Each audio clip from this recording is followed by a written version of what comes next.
नमस्कार, मैं हूं विशाल। एक बार फिर से आप सबका स्वागत है। लेकिन मास्टर स्ट्रोक वादियों का बिल्कुल भी नहीं, वो पतली गली से निकल जाए। अब सवाल है कि सबका साथ सबका विकास का हुआ क्या, क्योंकि उसके लिए हजारों करोड़ रुपए खर्च किए गए। तो उस खर्च का क्या परिणाम सामने आया? यूपी चुनाव परिणाम ने कई गंभीर सवाल खड़े कर दिए, और ये होना भी चाहिए, हर किसी का होना चाहिए, क्योंकि यूपी में चुनाव अब 5 साल बाद होंगे। लोकसभा चुनाव की बात करेंगे तो अभी भी 2 साल समय बचा हुआ है। उस समय वोट किसको करेंगे ये एक अलग मैटर है, लेकिन कुछ गलत हो रहा है। अगर आप चुप हैं, मतलब आप स्वीकृति दे रहे हैं कि दूसरी गलती हो, जैसा कि हो रहा है। चुनाव एक अलग चीज है। कई गंभीर सवाल हैं जिसके ऊपर हम चर्चा करेंगे। जब बात सबका साथ सबका विकास, उसके बाद सबका विश्वास, अब सबका प्रयास। उस सबका में किनको रखा गया? अगर आप हिंदू हैं तो आपको बिल्कुल भी नहीं रखा गया है। रखा गया होगा तो कुछ मिला होगा जो उनसे छूटा होगा, क्योंकि सरकारी अनुदानों का सबसे ज्यादा अगर फायदा उठाया तो आसमानी लोगों ने उठाया।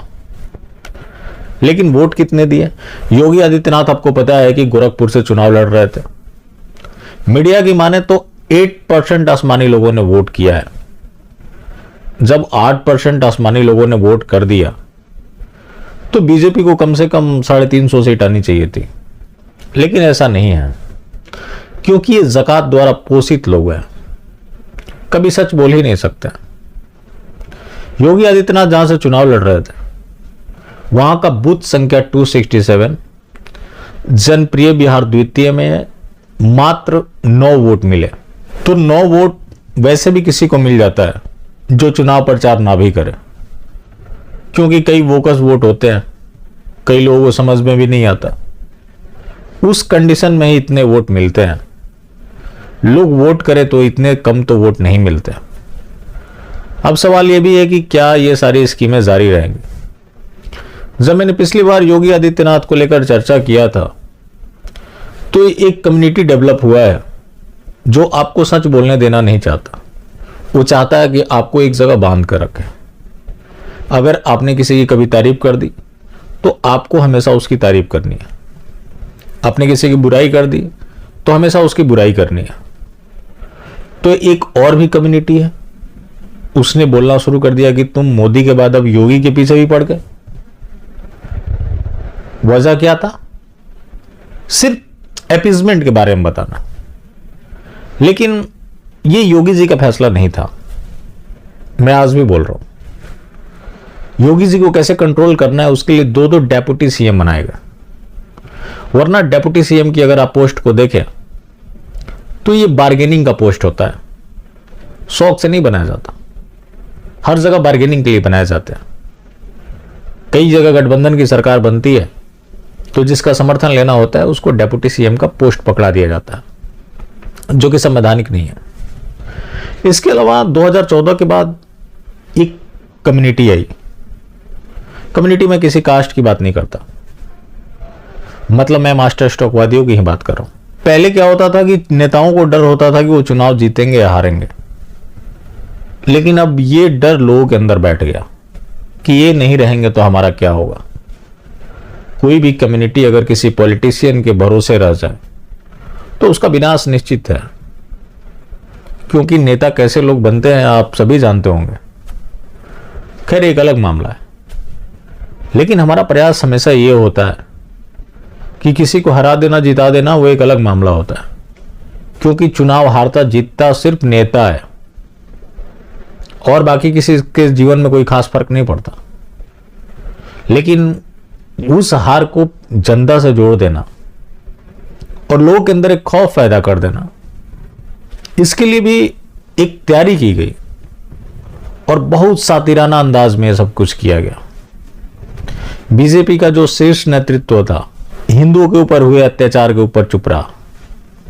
इनकी दिहाड़ी वालों ने, इनकी प्रवक्ताओं ने उनकी पीड़ा को सोशल मीडिया में शेयर किया और बताया कि बीजेपी क्यों जरूरी है।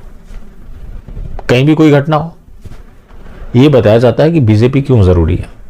ठीक है, मैंने मान लिया कि वो जरूरी है, लेकिन बीजेपी किनके लिए काम करेगी ये होना भी ज्यादा जरूरी है। जो वोटर है उनका ख्याल रखना किसकी जिम्मेवारी थी? ये जो सबका साथ सबका विकास है, यूपी सरकार ने भी मदरसों को 479 करोड़ रुपए अनुदान दिए, लेकिन उस अनुदान के बदले में क्या मिला? मुख्तार अब्बास नकवी के गांव का खुलासा हो चुका है, रामपुर का खुलासा हो चुका है जिसके ऊपर हमने चर्चा की थी। योगी आदित्यनाथ को 9 वोट मिलना। इसके अलावा एक अलतकिया कार्ड है, आप हमेशा से देखते आ रहे हैं तो ये चीज आपने देखा होगा, मैंने कई बार इसकी चर्चा की है। जब बंगाल का चुनाव था तो ये एक आसमानी कम्युनिटी प्रकट हो गई थी, जो हमें मोदी जी ने ये सब कुछ दिया है तो हमारा वोट मोदी जी को ही जाएगा। मैंने तभी गंभीर सवाल खड़े किए थे। वो जय श्री राम भी बोल देते हैं, वंदे मातरम भी बोल देते हैं, भारत माता की जय भी बोल देते हैं। मेरा यही सवाल था कि इनके खिलाफ फतवा क्यों नहीं आता। सवाल यह है, इसका बड़ा वजह यह है कि ये सब प्लांटेड और पेड लोग होते हैं। अब इसके पीछे क्या पृष्ठभूमि होती है ये बताना थोड़ा मुश्किल होगा, लेकिन इतना समझ लो कि वो आसमानी लोग बहुत कम ही होते हैं, ना के बराबर होते हैं, लेकिन एज आसमानी उन्हें प्रोजेक्ट किया जाता है। मास्टर स्ट्रोकवादी शेयर भी करते हैं, यूपी चुनाव में भी यही हुआ, यहां तक कि इनके ऑफिशियल हैंडल से भी शेयर होते हैं।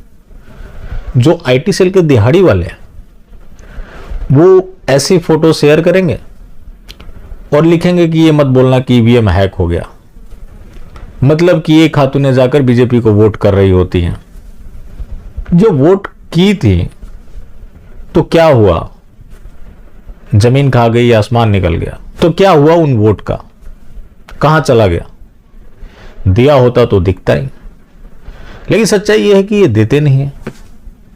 आम लोगों को इस चीज को लेकर कोई कंफ्यूजन नहीं है, लेकिन ये बातें उन लोगों तक पहुंचना चाहिए ताकि ये चीजें रुके, क्योंकि उनका अल्टीमेट गोल गजवाए हिंद है।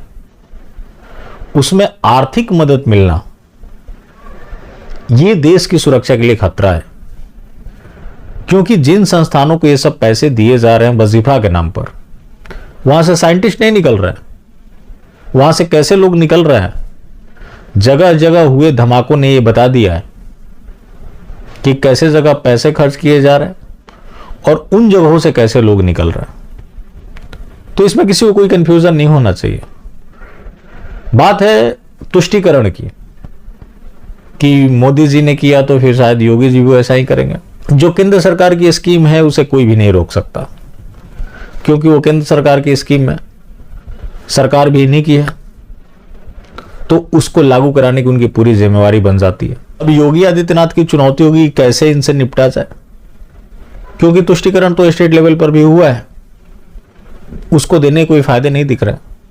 वोट तो इन्हें कभी भी नहीं मिलने वाला है। बाकी जो केंद्र सरकार की योजनाएं हैं या फिर राज्य सरकार में भी अगर हो सकता है कि फिर से हो, तो वो ना हो, उसके लिए लोगों को आवाज उठानी पड़ेगी। विरोध से किसी की सरकार नहीं गिरती, और आज की राजनीति में वो मानवता और मूल्य कहीं से भी नहीं है कि लोग इस्तीफा दे देंगे। इस्तीफा देने वाले नहीं है। अगर आपकी आवाज उठेगी तो उसके अनुसार काम होगा, क्योंकि पॉलिटिकल सिस्टम सेंटिमेंट्स के अकॉर्डिंग चलता है। और जो आज डर आम लोगों के बीच में बैठा हुआ है, ये डर पॉलिटिशियन को होना चाहिए। लोगों का सेंटिमेंट्स द कश्मीर फाइल के साथ है, तो नरेंद्र मोदी की प्रतिक्रिया आई और विपक्षियों को जमकर लताड़ा। इन दिनों आपने देखा होगा कश्मीर फाइल फिल्म की चर्चा चल रही है,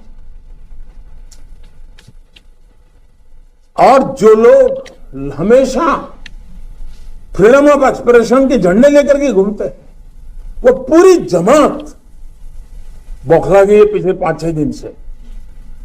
और ये फिल्म का तथ्यों के आधार पर, आर्ट के आधार पर उसकी विवेचना करने के बजाय उसको डिस्क्रेडिट करने के लिए बड़ा मुहिम चला है। आपने देखा होगा एक पूरी इकोसिस्टम, कोई सत्य उजागर करने का साहस करे, उसको जो सत्य लगा उसने प्रस्तुत करने की कोशिश की।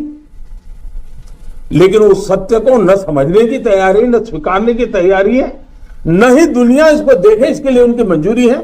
जिस प्रकार का षड्यंत्र पिछले 5-6 दिन से चल रहा है। मेरा विषय कोई फिल्म नहीं है, मेरा विषय है कि जो सत्य है उसको सही स्वरूप में देश के सामने लाना देश की भलाई के लिए होता है। उसके कई पहलू हो सकते हैं।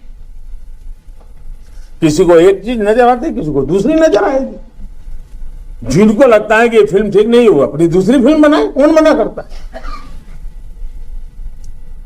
लेकिन उनको हैरानी हो रही है कि जिस सत्य को इतने सालों तक दबा करके रखा, उसको तथ्यों के आधार पर जब बाहर लाया जा रहा है और कोई मेहनत करके ला रहा है, तो उसको पूरी कोशिश में लग गई है, पूरी कोशिश। मैंने जैसा कि बताया कि सब कुछ सेंटिमेंट से चलता है, आपको वो दिखाने की जरूरत है। देखिए नरेंद्र मोदी ने किस तरह से विपक्षियों को लताड़ा है। मोदी जी का ये अवतार पिछले 7 सालों में आपने कभी भी हिंदुओं के लिए इस तरह से नहीं देखा होगा, न कभी आपने सुना होगा। तो बदलाव क्यों है? क्योंकि लोग चाहते हैं। अब बात है बीजेपी संसदीय दल की बैठक की, जहां नरेंद्र मोदी ने अब तक का सबसे बड़ा झूठ बोला है। उन्होंने बोला कि मेरी वजह से बीजेपी के सांसदों के बच्चों को टिकट नहीं दिया गया। परिवारवाद देश के लिए खतरा है, इससे जातिवाद बढ़ता है। 2024 में जातिवादी पार्टियों के कुकर्मों को एक्सपोज करना है। तो नरेंद्र दामोदर दास जी ये बताएंगे कि पंकज सिंह कौन है। देश के गृह मंत्री राजनाथ सिंह के बेटे हैं। प्रतीक भूषण सिंह, जिनके बाप हैं बृजभूषण शरण सिंह, वो भी बीजेपी के सांसद हैं। और भी कई नाम हैं जहां पे इन लोगों ने परिवारवाद किया है। लेकिन मोदी को भी पता है कि जो मैं बोलूंगा वो लोग आसानी से उठा लेंगे। ये अगर बोलते कि हम वैसे परिवारवाद के खिलाफ हैं जो पार्टी को हेड करता है और आने वाला उसका जनरेशन ही उस पार्टी को हेड करेगा। बात है अगर परिवारवाद की, तो परिवारवाद तो यहां भी है, लेकिन ये खुलेआम झूठ बोलते हैं क्योंकि इन्हें पता है कि कोई इनको ट्रैक नहीं करेगा। और इनकी वजह से सब कुछ हुआ। 2024 में उनके कुकर्मों को गिनाकर ये वोट मांगेंगे। तो पिछले 7 सालों में इन्होंने यही काम तो किया है, सिर्फ और सिर्फ कांग्रेस के कुकर्मों को गिनाया है और सत्ता का सुख लिया है। कुछ भी जो पहले से चलता आ रहा था उसके साथ इन्होंने छेड़छाड़ नहीं किया, कोई बदलाव नहीं किए। कोई भी विपक्षी दल का नेता, चाहे वो बड़ा से बड़ा भ्रष्टाचार ही क्यों ना किया हो, कई ऐसे देश विरोधी गतिविधि में शामिल भी रहा हो, किसी के खिलाफ कोई कार्रवाई नहीं हुई। जानते हैं क्यों? क्योंकि इन्हें लोगों के कुकर्मों को गिनाकर सिर्फ और सिर्फ वोट मांगना है। और ये सत्ता में है तो इनकी नेताओं की आप सुने, इनका काम सिर्फ और सिर्फ कांग्रेस के कुकर्मों को गिनाना है। लोगों ने सत्ता इसलिए नहीं दिया था कि आप कांग्रेस के कुकर्मों को गिनाकर राज करेंगे। लोगों ने सत्ता इसलिए दिया था कि उन कुकर्मों के ऊपर आप रोक लगाएंगे। लेकिन उन कुकर्मों को इन्होंने 100 गुना रफ्तार से आगे बढ़ाया और कांग्रेस को कोसते रहे और आम जनमानस को लगा कि कुछ बड़ा होने वाला है। तो बड़ा जो हो रहा है वो सब आप देख ही रहे हैं। और ऐसे ही बड़ा होता रहा तो एक दिन आपको गोल टोपी पहनने पर मजबूर कर देगा। इसलिए बड़ा होने का इंतजार मत करें। समय ज्यादा इस देश के पास नहीं बचा है, क्योंकि समस्याएं दिन प्रतिदिन जटिल होती जा रही हैं। कैंसर का इलाज कीमियोथेरापी से होगा, उसके ट्रीटमेंट से होगा, ना कि उसे विटामिन देने से होगा। वैसा ही है ये आसमानी मामला। आप जितना मर्जी वजीफा वार्ड दे, कुछ भी कर ले, ये डी रेडिकलाइज नहीं होने वाले हैं। अगर सरकार वाकई गंभीर है तो इनके लिए डी रेडिकलाइजेशन कैंप खोलने की जरूरत है। बाकी जिंदा रहें तो फिर मिलेंगे, और मिलते रहेंगे तो जिंदा रहेंगे। मिलना जुलना जारी रखें, लेकिन हाँ, मास्टर स्ट्रोकवादी बिल्कुल भी ना।